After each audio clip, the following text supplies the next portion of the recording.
Stranger Things has become one of the most beloved shows of this generation.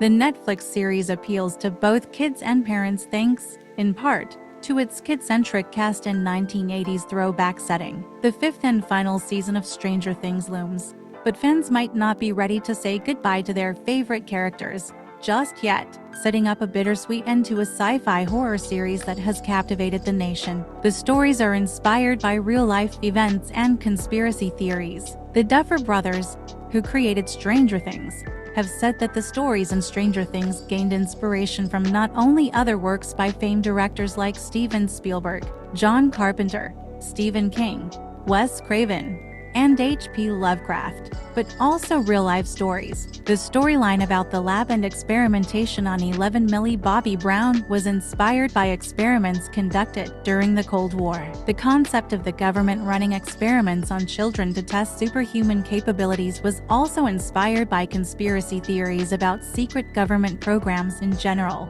including Montauk, which was actually the original name of the show. The show is fiction, but it's rooted in real things that have happened, or that people suspect to have happened. The title was inspired by a Stephen King novel. Most die-hard fans know that Stranger Things was initially going to be called Montauk and would be set in Montauk, New York, a location known as a hotbed for conspiracy theories. The brothers later changed the location to the fictional town of Hawkins, Indiana.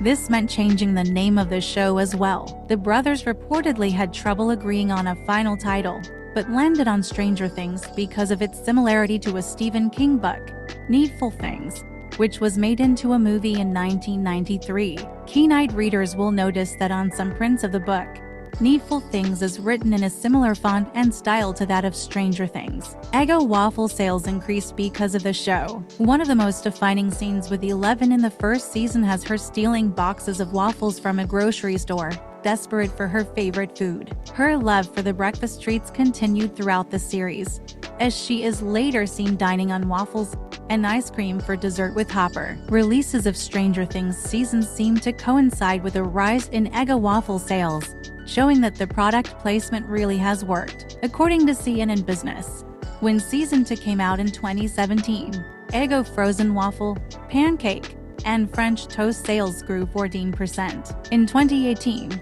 it was 9.4%. Kellogg, parent brand to Eggo waffles, capitalized on the uptick by allowing the show to repurpose an old Eggo commercial as a commercial during the 2017 Super Bowl. The prison used in Season 4 was involved in the Holocaust. There were protests over Netflix's use of the prison in Lithuania as a setting for some scenes in Season 4. The prison was purportedly involved in the Ponary massacre during the Holocaust. Protesters also were against Netflix for posting Instagram images of fans sporting the numerical tattoos 11 has, opining that it desecrates memories of Holocaust survivors. There was even a petition that received more than 60,000 signatures calling for Netflix to halt rentals of a Stranger Things-themed prison cell on Airbnb. The local tourism board ended up shutting down the listing as a result. Upside Down isn't really its name. Fans have come to equate the Upside Down with Stranger Things.